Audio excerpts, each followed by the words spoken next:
It started with a shoe, but not just any shoe.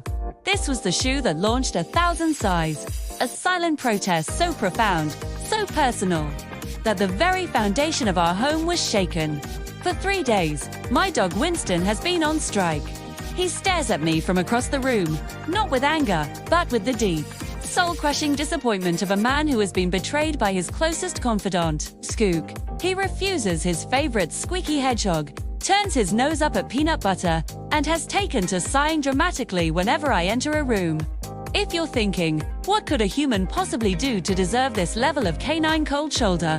Well, buckle up, because you're about to find out. It all began on Tuesday. I came home from work, juggling groceries and my mail, and was greeted not by the usual whirlwind of golden fur and happy tail wags, but by silence. A deep, unsettling quiet that every pet owner knows is the universal sign for something is very, very wrong. I found the scene of the crime in the living room, my brand new state-of-the-art, ridiculously expensive running shoes, the ones I'd saved up for, to put it mildly, annihilated. They looked like they'd been put through a wood chipper filled with angry squirrels. And sitting right in the middle of the fluff-filled carnage was Winston, looking about as guilty as a dog can look. Now, from my perspective, it was an open and shut case. You have a dog. You have a destroyed object. The dog is the only other living creature in the house. It's basic math. So, I did what any loving, yet frustrated, dog mom would do.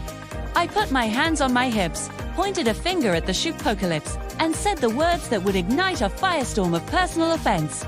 Winston, did you do this?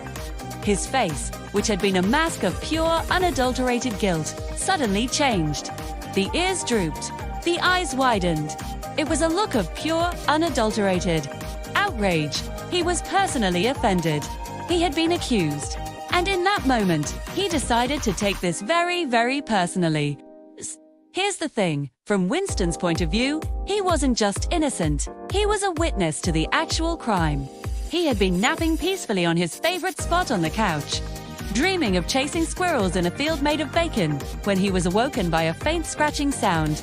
It was Bartholomew, the neighbor's notoriously brazen cat, squeezing his fluffy little body through the doggy door. Winston watched, frozen in a state of sleepy confusion, as this feline felon trotted into the living room, sniffed my new shoes with an air of disdain, and then proceeded to unleash a fury of claws and teeth upon them. Winston was horrified. It was a desecration.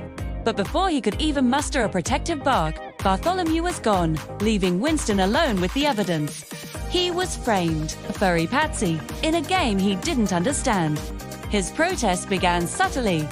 That evening, when I offered him a piece of cheese as a peace offering, he simply turned his head away. A clear, undeniable snub. The next morning, instead of his usual happy dance for breakfast, he just sat there, staring at his bowl with a look that said, "Sustenance is meaningless without justice." He started, positioning himself in doorways, forcing me to step over him, a constant furry reminder of my false accusation. He'd follow me from room to room, not for attention, but to sit just out of reach and let out a long, drawn-out, heart-wrenching sigh. It was masterful psychological warfare. The situation escalated on day 2.